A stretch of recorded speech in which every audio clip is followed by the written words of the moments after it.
just want to get with it. Get with it. Cheers to We are show doing number again. 2. Episode number 2. Episode number 2. Coming to you. And we're so excited to be back together. Still in person. Still in person, back together. She will be leaving me today. Yes, I will. Don't cry. Dry your eyes. Here comes your mama with those 3 little guys. Mother said, Anyway, step the beat. cheers. Hit Sally in the face and punch her in the belly and step Anyway. on her feet. Slam the girl child on to the hard concrete. That Don't say it. was wrong. Don't That say it. was strong. Mhm. Something was.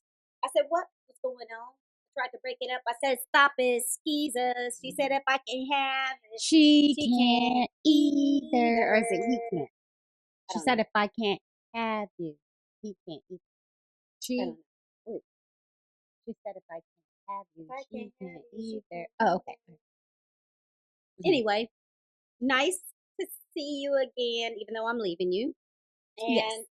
I'm excited about our discussion today because Yes. I think a lot of women struggle with this, and a lot of women have gone through this, men too. But I think it'll be a great session so that people can understand the process, that they could be dealing with this from a mother, a sister, an aunt. And so I just really want to understand your journey with your breast cancer. Look, I thought this was my drink. Thirsty. But before we do that, we have to give a shout out to our sponsor, Imaginaire Body Butter. Yay! Where to clap? Oh, hold on. That's right. If your skin is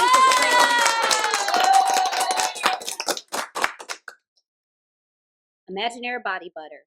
If your skin is craving hydration, nourishment, and luxurious natural ingredients, Imaginaire has you covered.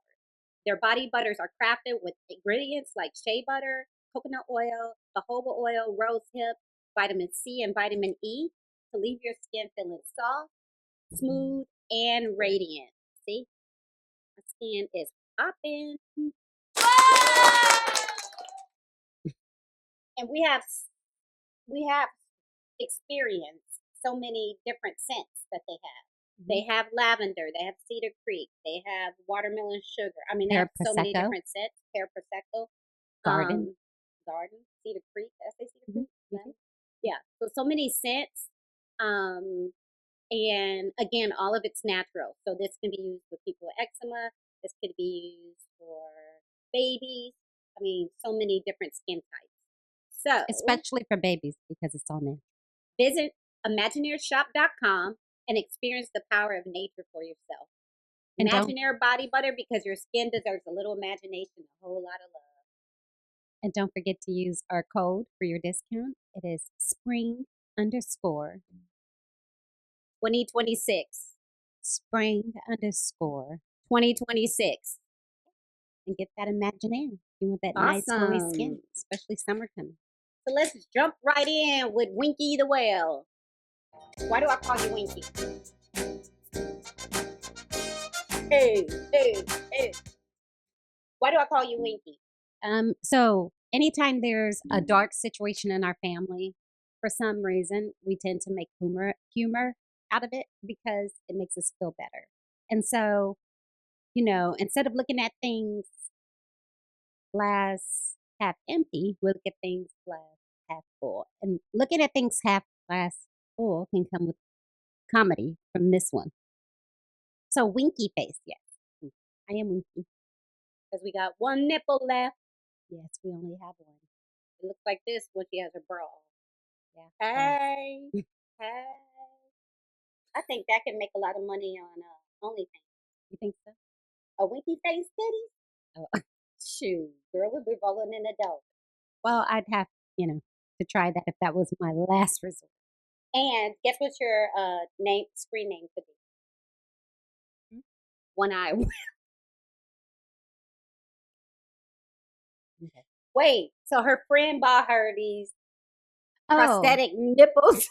So my friend, when I was going through this whole experience, her name is Amy. She's fab. Shout out to Amy. She got me a breast cancer kit and had all of the things that I was going to need for radiation, She got me a Stanley cup that had these radiation symbols on it so I can stay hydrated. And with all of that, she got me some nipples, stick on nipples. And you got to pick. You get to pick the color and the name. So I got Gina, and Gina is most. And she got mad at me the other day because I said, "Do you have nipple covers? Because I don't want my nipples showing through my blouse." And she gonna roll her eyes at me. I But only have one. I mean, I forget. But anyway, we had talked about on the last episode about you finding out like that you had cancer, Mhm. and you shared a little bit about how you found out and why you ended up going to the doctor. Mhm. Can you walk us through what the process was for you getting diagnosed?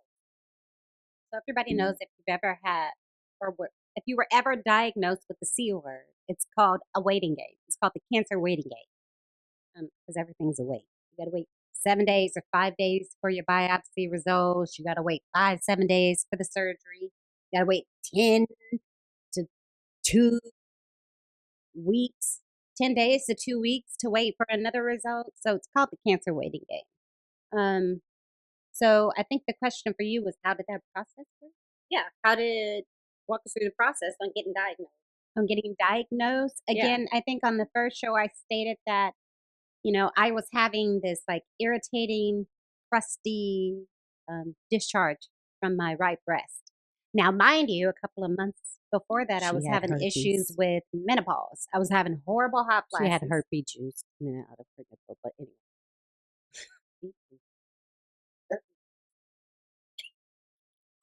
Okay, go ahead. What a way to get You cancer. said it was crusty. She will get us. If anybody gets us cancer, it's her. Mhm. So anyway, um, I had this Biote pellets inserted in my butt cheeks, and that was to give me some testosterone and some progesterone to help with the hot flashes and the menopause result. And so prior to that, you have to get a ultrasound to check your ovaries and a mammogram to check your breast because you can't have any signs of cancer. And so I did all of that, got the pellets in November. I'm going to say around February time frame is when I started to get the irritation, and it just wouldn't go away. I put all kind of cream on it. I put breastfeeding creams. I used the breastfeeding pads, anything that I could to just try to get that nipple to heal, and it just wouldn't. And so then I went to my doctor, and my doctor sent me to basically get a mammogram and an ultrasound. And so I go get this mammogram. Mammogram's fine. They do an ultrasound. And the lady comes in. She looks a Oh little wait, the funny. So mammogram was anytime good. the mammogram showed nothing. Oh, wow. The mammogram was good. And that's crazy because most people think the mammogram will show you everything when it Did comes to breasts. no, it did not. It did not show anything. And so I ended up having an ultrasound. And then so So anytime the wait, so they radiologist, told you the mammogram was normal, Mhm. but you told them you still had pain. no. So I went for, so the order was for a mammogram and Oh, ultrasound. okay, got it. Okay, so the mammogram, and then they did the ultrasound. And so the tech leaves the room. Anytime a tech leaves the room and gone for 45 minutes, be concerned.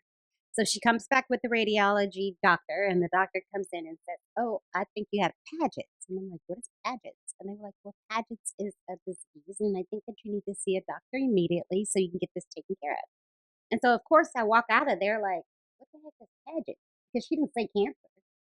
She said, "I think you have Paget's." And so I called you, got in the car, and then herpes. She Googles Paget's and loses her mind.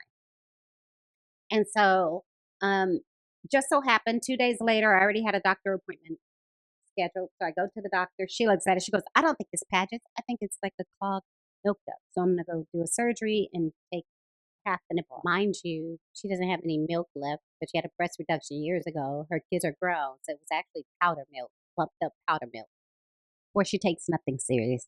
So anyway, I go there. She does the surgery and she calls me back and she says, "I'm sorry to tell you this, but it's early stage breast cancer. Wait, You was have this the Paget's." surgery for the biopsy or to remove the nipple? This was a surgery where they removed half the nipple.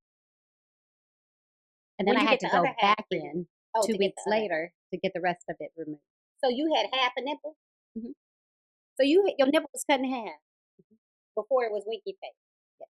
So what is that? It's like the little ball, just half of It's it. just half the nipple. Wow.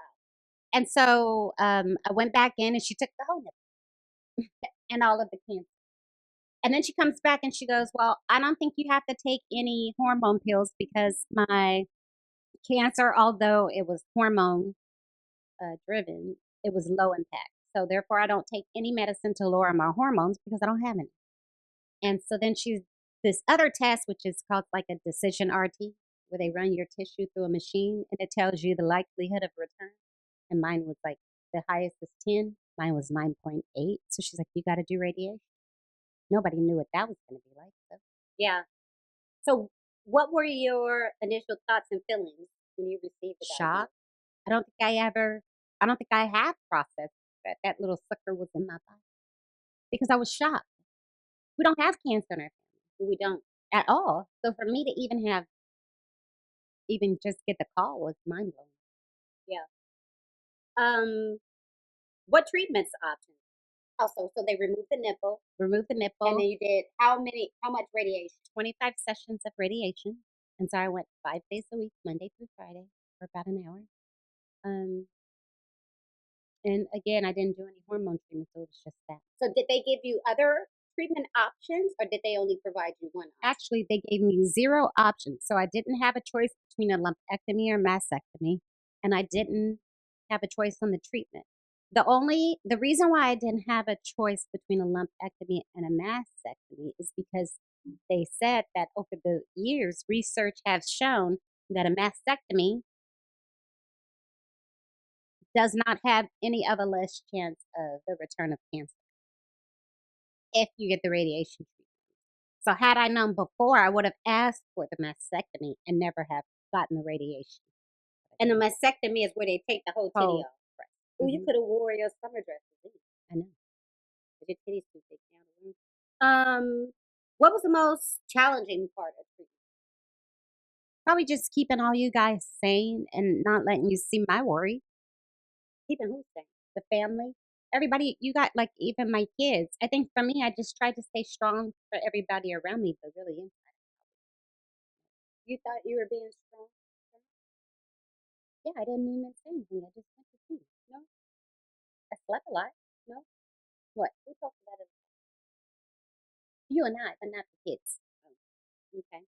What side effects have you had that significantly affected your daily? I have severe nerve damage, um, and I And have her muscles something. melted to her bones. So there's something with my brachial plexus where when you do radiation, it tends to extremely tighten your muscles. And unfortunately, mine is so tight that it causes a lot of issues on the usage of my right side. Yeah, it's been a lot, very painful for Yeah. her to the point, and I think we talked about this in the last show, where she had to get a pain doctor. And I was in the hospital for a week Do just they for the think pain. that that's going to go away eventually? So they say you have 2 to 5 years for a lot of the side effects to disappear and go away and for your body to heal. We're on going on year 2 soon, I think in September. So hopefully, fingers crossed, things move on. So, what fears or concerns um, did you experience during your cancer In the beginning, it was, well, how aggressive is it? And they don't really know how aggressive it is unless they do a test. I don't know who sends text messages during a podcast. Your life is not important. You are not the president of the United States at all. There is nothing that important. Anyway, what's your diet? So finish tell us about your fears and concerns. Fears and concerns, is it coming back? Fears and concerns is that the pain doesn't go away. Fear and concerns that one of my girls may get it or you. Fear and concerns is that it spread somewhere else and I can't catch it. I mean, typical fears. Yeah, because you think that everything that happens to you will eventually happen to me, Mhm. just because we're Well, I twins, had don't my mean. gallbladder removed and then you had your gallbladder removed. I had a hysterectomy and then you had a hysterectomy. Didn't I have a hysterectomy first? No, I did. Mm. So, any other outside of it reoccurring, or outside of you um, worried about somebody else getting it, Hmm. you're good. Yes. Yep. I think I'm okay. I'm just taking it day by day. I had to get a therapist to help with the anxiety. That's never a bad thing. Were there any strategies or resources that you leveraged to help? So I originally went to Houston Methodist for my initial treatment, with which they were an excellent hospital. However, when it came to my pain, um, I kind of felt like they didn't take the interest that I needed at the time to help resolve the issue. So I ended up going to MD Anderson, and they've been absolutely wonderful. I do physical therapy once a week. I have a pain management team. I have a neurologist. I have an oncologist, all the things. So, do you regret not getting a second opinion initially prior to you taking your treatment? Definitely. I wish I would have gotten a second opinion, and I wish I would have gone to MD. And the reason why I say that is because MD Anderson specializes in cancer. That's what they deal with on a daily basis. So they've experienced all types, where Paget's is a rare disease, only 1% or 2% of people get it. And I don't know if my choices would have been the same had I seeked other, or even just to get awareness of what other options were out there. I Yeah. wish I would have like immediately have seeked a second opinion prior to doing it. Hmm. That would have been amazing. Our phones Oh, don't stop somebody's ringing, phone is ringing but now. I'm turning it off, Oh, how and I'm funny. turning the ringer off. Interesting. How has having cancer and having gone through treatment changed your perspective on life? You and I have a bit of control issues. We like to get ahead of situations and get in front of it before they turn into anything disastrous, which we are never really good at. And so it's taught me that there are some things in life where you really just gotta trust God, and you really just gotta put your life in His hands, because you have no control of the future. You don't know what tomorrow brings. Live every day like it's your last. Live for you as well as others. Um, I mean, it's really like just teaches you how precious life is. And I've never even thought that I would run through a thought process of life to burial. But when you get a diagnosis like that, I don't think that that's something that you can't think Yeah. of. What about the support? Like, what support did you find most helpful? My family was amazing, and my friends. I think the support of everybody just being around, but not making it such a big deal, was very helpful. And my job was absolutely amazing. I had the best boss. I do have the best manager. What what helped you return to your, speaking of boss and your great support system you had at work, what helped you return to your normal routine? I actually worked the whole time during the entire radiation. I worked from home, but I did work the entire time, um, and I'm still working. I'm working from home right now because of the pain issue, but I haven't stopped at all. If it ever came back, I think I would stop, take a minute, take care of myself, and then keep pushing. Were there any misconceptions about breast cancer that you Yeah, that encountered? you had a choice for a mastectomy or lumpectomy, or that maybe you would get a little bit more explanation from the doctors. Not that I had to go research all of this by myself. Um, a lot of people deal with this. It's really common right now. Did you have any fears as my sister, or concerns? Of course. You hear the C word, you panic. You think you go straight to, you hear cancer, you go straight to death. But once you do your homework and you start looking at the statistics, survival rates, Mhm. especially the phase you were, is super, super high. Yeah. And so it shifted from being concerned that you're going to die to just being concerned that you got the proper treatment so that the reoccurrence is low as possible, Mhm. almost to Mhm. non-existent.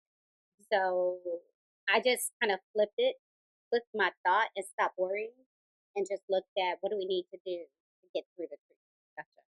Yeah. Well, and you are wonderful, so thank you. Another thing that I think that people should be aware of is just because you've stopped treatment, it's not over. With radiation alone, when I was doing radiation, my burns, my actual dark scar burns that were like almost lesions, almost in a sense, those didn't come until after radiation was complete. And so I got like my breast was black, covered in burns. That took a while to Yeah. heal. And then after that, it's all of the other things, your immune system rebuilding. You got to figure out how to get your life back to normal because you don't feel normal. Things don't feel the same anymore. And so you have to like reprogram your mind. And that's one of the reasons we took 2 years off, because we wanted to give that space Mhm. of healing and not have the stress of, oh, I need to film, I have to do a show. I'm not Mhm. emotionally in a space. I'm Mhm. tired. So I think that it was the right thing to do. Um, I also think people don't understand the importance, and you just mentioned it, of taking the time to deal with this. Mhm. You figure, oh, I can just juggle work and this because it's only an hour for A how many doctor's days a week? appointment, A doctor's appointment here and there, but you don't understand the emotional, drain, and mental, physical. and physical toll Mhm. that these I would treatments have sleep on for you. 12 hours after Oh yeah, radiation. because you'd be exhausted. Exhausted. And all you did was lay on a machine, exhausted. And yeah, it's I think it's 50-50. I think having some normalcy in life kind of takes your mind off of it, mhm, because staying home, and dwelling dwelling on it on it, is can no good. become an Mhm. emotional toll, or Yeah, stressful as well, or depressing. So yeah. I don't know. You do what you can, but you have to listen to your body, and decide what's best for you. So my next appointment is July. I get off another checkup, so hopefully everything is clear. I do have a nodule on the thyroid that we are watching, but it's too small to do a biopsy, and so we just keep pushing through. Remember, I had that lump on the side of my. So I also ended up getting a lipoma in my muscle wall It was on a my big left old side. It was piece of huge, fat. so I had to have that removed last year. Yeah. But anyway, cancer is challenging. If you have family members that are going through it, please just be supportive and understanding. We're never going to ask for help, and we're never going to ask you to go to the doctor with us. So, I mean, be a dear and volunteer to go as a family member. Um, I think everybody make sure you go get checked. If you haven't had a mammogram and you're over 40, shame on you, go get your mammogram because early detection really saves lives. I had a stage, was considered a high grade cancer because they grade them one, two, and three. One being low, two intermediate, three meaning it grows fast. And so I had a high grade tumor. And so had I not listened to my body and gone in, it could have been a worse case outcome. And I have a bunch of people that I know that are dealing with breast cancer, going through treatment, dealing with colon cancer, dealing with prostate cancer. And so another thing too is watching what you put in your body, like we talked about in the first show. It's just as important what you put in your body than what you put on your body. So, be cognizant of what you're exposing yourself to because that can also later have effects. And I think supporting my husband through prostate cancer helped prepare me for your cancer, Mhm, because that was a roller coaster. So I think being a support person for the person that's sick, mhm, you got to take care of yourself too. Because there mhm, are times where I was stressed about you because you're in pain. I could do anything about it. But not only do you have to be an advocate, care advocate for your family, which means do the research, be there. understand what Mhm, the doctors are saying. Don't just trust what they say. Look it up. Understand the definitions and everything like that. But also preparing foods and supporting them to eat the right way and not put the things that we know drive cancer or mhm, adds fuel to cancer through your diet, mhm, right? Being the person around and make them laugh, mhm. make them smile, and to Light have just humor that always makes it better. positivity. I think anytime someone is going through an ailment, having family around is very, very, very important Important. and can change the outcome of that treatment. Definitely. Because stress and depression fuels fire too, Yes, it not does. just food. So It does.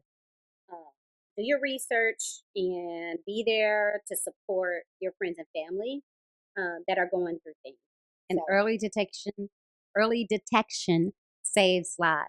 yes, it does. So if it feels funny, it is fun. And you should go get it checked. If it don't feel right, it ain't right. go get it checked. Well, Winky, thank you for sharing your journey with us. I think No it's problem. important that people share these experiences so that other people that are going through it or know someone going through it knows what it takes to support them and what it takes to get your treatment so you can be okay. But again, I agree, early detection. So get your mammograms done and do your breast checks. Lay on the bed flat, pull up the internet. It'll show you how to check your breasts And your for pecker lumps. checks. You got to check your pecker too. And men, go get your PSA check. If you having bowel issues, go get a colonoscopy. Because there's so many things that we can do to prevent. Not just prevent, but to find it early. Find it early. Find it early. And our community, the Black community, we don't like doctors. We don't like going to doctors. We tend to push through it, but sometimes pushing through it can be More harmful than helpful. more harmful than helpful. Thank you, Winky. I appreciate you. Slim now has a slim nipple, almost a no nipple. So thank you guys for tuning in. You can find us on all of the podcast platforms. You can find us on YouTube, iHeart, iPodcast, We'll add all of the shows in the Spotify, comments below. whatever platform has a podcast, you can find us. And this is part of the journey of aging and This getting is. older. And the older you get, you'd be surprised at how many things will knock you in the back of the head.